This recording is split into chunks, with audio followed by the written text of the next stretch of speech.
Running a marathon is a tough business. It's enough to make anyone feel tired, really, but a charity fundraiser from Bournemouth decided to really put himself through his paces by running 44 marathons, 44 different countries, 44 different days. consecutive days. That's more than 1,000 miles. He's raising money for mental health charities. He's a hero, and this track is for him. It's just the first point where I don't genuinely know whether I can do this. And that's really hard for me to say because I want to do this so much. I'm just so fucking tired. I'm so tired. Peter Thompson, are you ready? Continent of Europe, are you ready? 3, 2, 1, go! I was searching for something really. I was searching to change things in my life at that particular moment, and I was trying to change things with how I approach running. I'd really struggled for the last year. I crossed the finish line of running the Amsterdam Marathon in a time of 2 hours 25 minutes. I finished as the first British finisher. I couldn't have been happier, and then 2 months down the line I'd split up with my girlfriend. I'd questioned everything about running. I blamed it on our breakup. I blamed it on the fact I'd lost contact with certain friends because all I was fixated on was running. I'd always used running to help with my mental health really, because it was something that I used when I was down. I'd go out and I'd feel better about myself, and that outlet had gone. I was completely lost, and that's ultimately where the challenge came about, because it was my way of trying to get some focus back. I had a cause wanting to raise awareness for mental health, and people at the start probably thought this is never going to happen. Like, they thought of the idea and they thought of the logistic and the map that I had planned out, and I didn't even know whether it could be done. Right, so yeah, I've got 1 mile to go, day 2. If I was underestimating how difficult this challenge is going to be, I know now. There's lots of things that hurt, and we're 2 days in. And the deadline today is a train, but most importantly, we've got breakfast served till 11, and we've got about 10 minutes to get back. When you're running for 4 hours. You know, you'd finish and you'd be ecstatic that you'd run this marathon, and then you'd be like, I've got half an hour to put my kit in a bag, find some food and get on a 10-hour train. And that culmination of travel and running just got to a point where I was just so tired.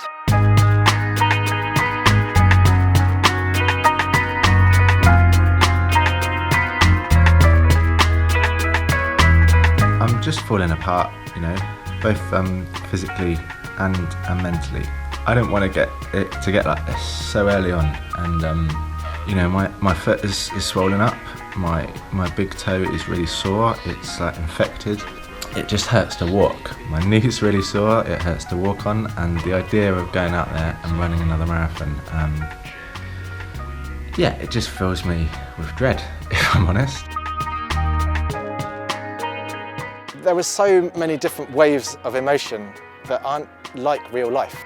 My mental state had to push me on when I was struggling. I'm in Minsk. We are about 7:30 in the morning. Now mentally, I feel quite positive, and that ultimately is the biggest thing. That's what's going to get me through this. Just taking in some of the scenery, and managed to spot this. There's like a fish just hanging from a tree. Apparently that's normal here. I mean, I had a moment in Ukraine where I ran with this guy called Dimi, and Dimi spoke very, very little English, and I didn't speak any Ukrainian. I was really struggling with my leg that day, and he literally like pulled me around Ukraine.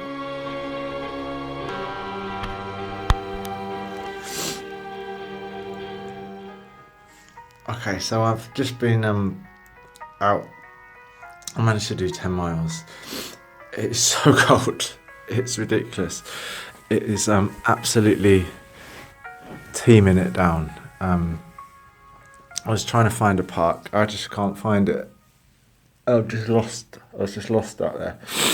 I need to be sensible because I can't,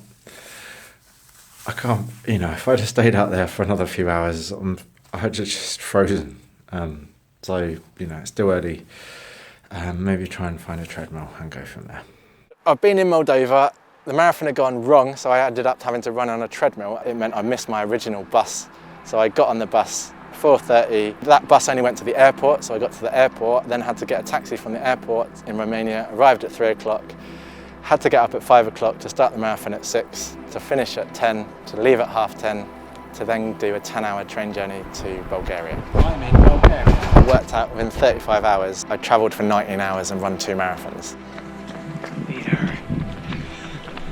So what mile is this? This is mile 10 and a bit. In Niš, Serbia. Woo. Today's not a fun day. That kind of 3-4 hours sleep, you can cope with it for one day, but it was the culmination of when I had 3 or 4 days back to back that had that, and where it really started to build that kind of sleep deprivation. This whole thing is one massive high to one massive low. You start and it feels okay, and then you start to doubt yourself. You're pushing yourself to do something, and you're working hard, and that physical and that mental side of things all kind of combining. And then you finish, and there is this like mass euphoria. There is something about overcoming something, and that feeling of euphoria that is very hard to replicate. And I think that's kind of why running becomes a drug. And I would admit myself that it was a bit like that before. It scares me a little bit because I love running in that respect, but I don't want to get that addiction back. The travel side, there were always going to be things that went wrong, and things went wrong. We're supposed to catch a bus to Zagreb, but it's a public bank holiday and apparently the bus isn't running. There were plane delays, like train delays. I wasn't just getting on one train, I was getting on a train that had 4 changeovers to get to the next place. And when your brain is all over the place and you just want to sleep, that becomes increasingly more difficult. Today's a grind. My body just wants to stop. He wants to get in that van and go back to England. At the start, I wanted days by myself. Raining! Part of me thought that it would be more of an achievement to do it without certain support, and I think that's just my stubborn mindset. When I met up with people, there was a visible change in my persona and my personality, and I think it wasn't just the places I was going, it was the people that I was meeting, because the days I really struggled were days that I was on my own.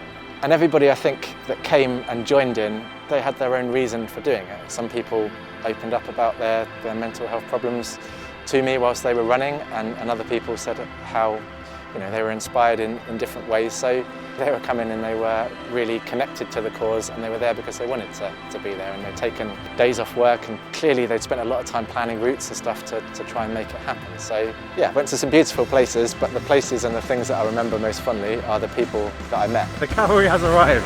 Nigel has come to save the day. There we go!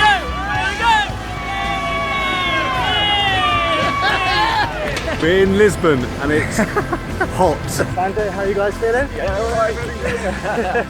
I think running helps tackle mental health issues because it gives people a focus. It gives them something to aim for, and I think that is hugely important. Once you have a goal, working towards that goal, it channels people's mindsets.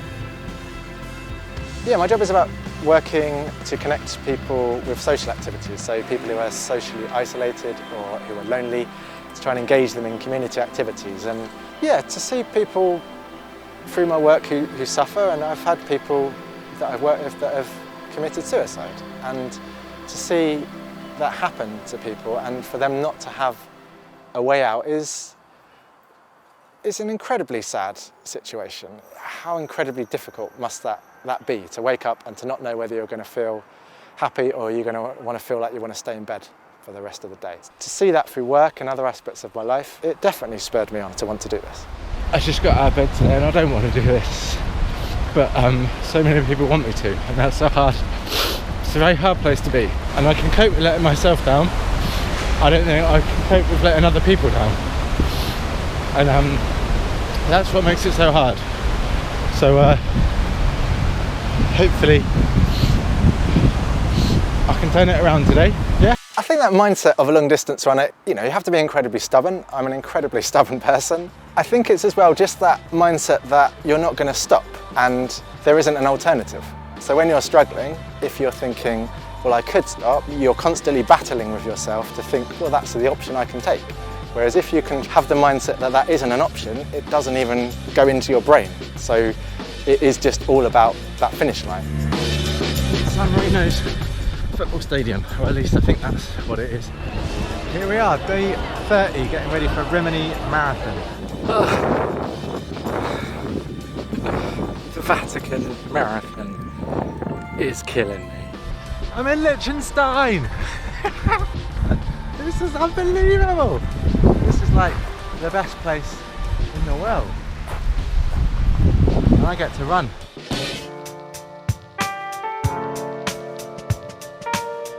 You get up in the morning, you go to work, you come home, you have the same routine, you watch the same TV programmes, and you live in a bubble, and you'd be amazed how much you can do when you come out of that comfort zone.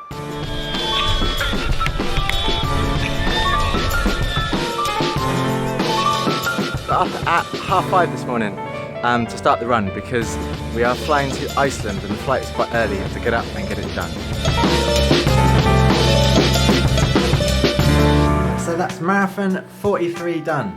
Nearly there, 1 to go. Just got to make it to Dublin, and when my feet are on the ground there, we'll start thinking about that final day.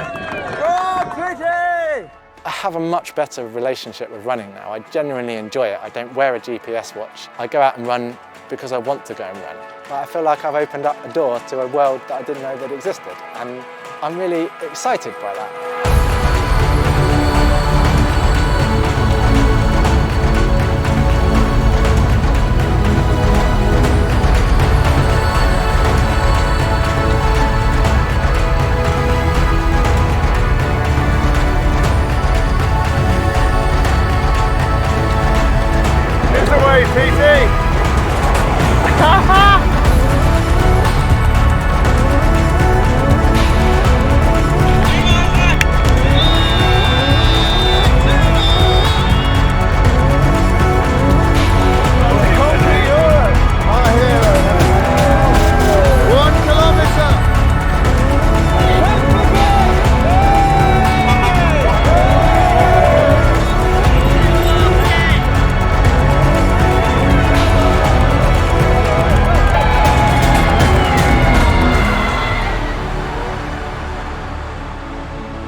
You're listening to Drive with Anna and Tony. Peter Thompson, who's 32, started his challenge last month in Russia and he finished it in Dublin yesterday.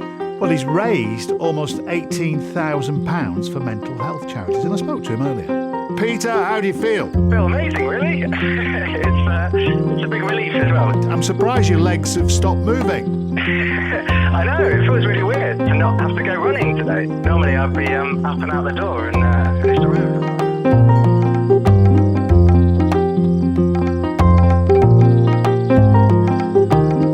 Running the 44 marathons, I have changed. I'd like to think I've changed because I wanted to change by doing it. I think I'm so much more open now as a person. I feel that I've got a better understanding of who I am really, and an acceptance of who I am and what I want to achieve, and that's an amazing feeling.